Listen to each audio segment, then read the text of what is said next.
Sim, matemática e natureza são duas áreas que têm um peso muito grande para sua TRI, o que te ajuda a estar cada vez mais perto da sua aprovação. Mas a gente não pode limitar a nossa aprovação a simplesmente essas duas áreas. Eu falo isso porque no Enem do ano passado eu acertei 20 questões em naturezas, 22 questões em matemática e eu fui aprovada em 8º lugar na ampla concorrência para o curso de psicologia na Universidade Federal Rural do Rio de Janeiro.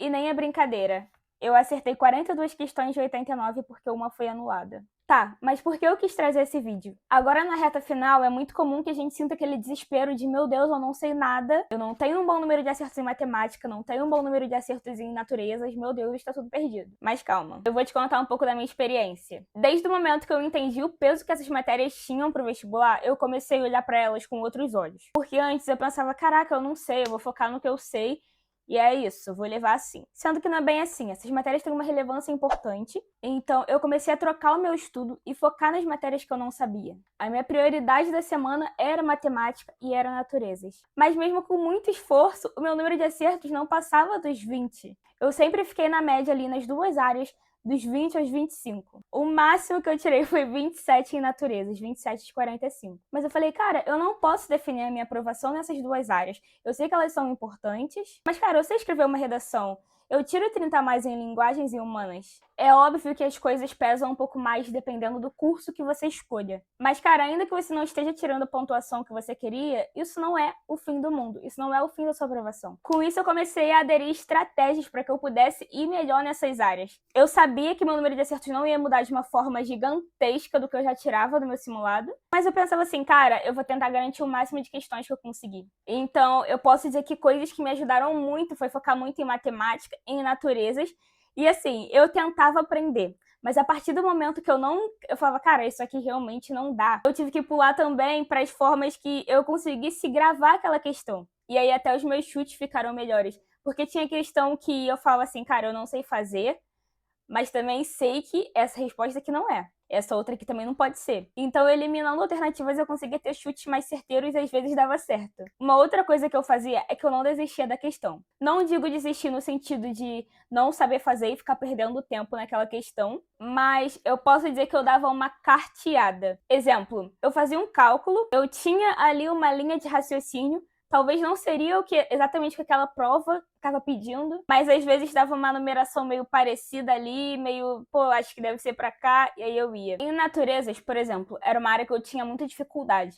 Mas o que eu fazia? Durante meus simulados, eu tentava garantir pelo menos as questões teóricas. Eu podia não ser muito boa em cálculos, mas pelo menos as teóricas eu tentava estudar bem e eu tentava guardar o máximo de informação que eu conseguisse para pelo menos aquelas questões eu conseguir garantir na minha prova.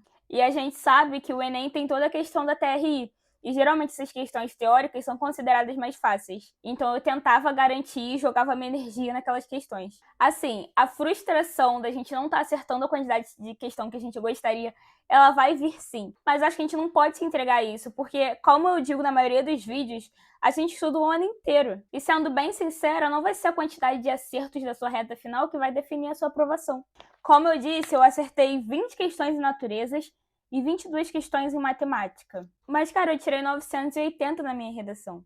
Isso jogou a minha nota lá em cima. Então imagina se eu tivesse limitado a minha mente a essas duas áreas. Imagina se eu fosse o primeiro dia desmotivada porque, ai meu Deus, eu não sei matemática, eu não sei naturezas, melhor deixar pra lá. Não é bem assim que as coisas funcionam. Eu acho que uma das maiores viradas de chave que eu tive na minha cabeça com essas matérias foi continuar estudando, mesmo sem ver a minha evolução. Mesmo sem ver uma diferença significativa no meu número de acertos, eu continuava me esforçando, porque eu sabia que na hora da prova eu ia lutar pelas questões que estavam lá, e se eu de fato não soubesse aquela questão, eu ia pelo menos lembrar de alguma informação, algo que me fizesse eliminar uma questão, para eu pelo menos tentar ter um chute mais certeiro. Outro ponto também que me ajudou muito foi ver vídeos sobre estratégia para essas duas áreas no Enem, tanto matemática, tanto naturezas.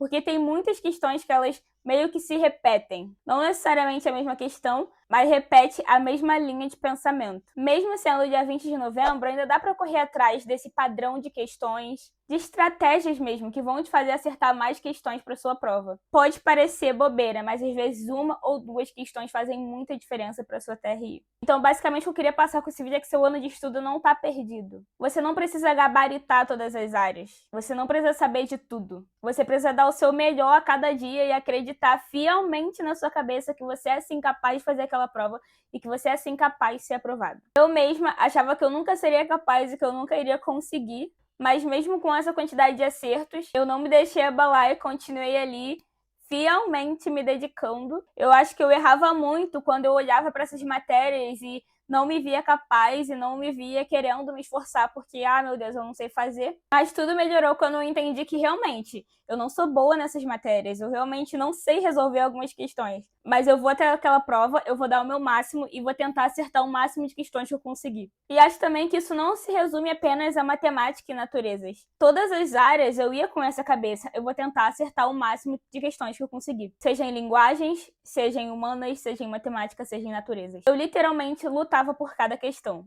Não só no sentido de realmente tentar acertar e saber aquele conteúdo, mas também no sentido de, eu vou chutar, mas eu também não vou chutar aqui às cegas. Não vou chutar qualquer alternativa aqui sem pensar muito. Eu tentava ir pelo que fazia sentido, assim, na minha cabeça. Então, assim, principalmente nessa reta final, você vai errar no simulado. Provavelmente o seu número de acertos vai cair, porque acontece com muita gente. Mas isso não apaga tudo o que você fez durante o seu ano e o que você conquistou. Dê o seu melhor, dê o seu máximo. Mas não seja cruel com você mesmo, limitando a sua aprovação apenas a essas duas áreas. Era basicamente isso que eu queria passar.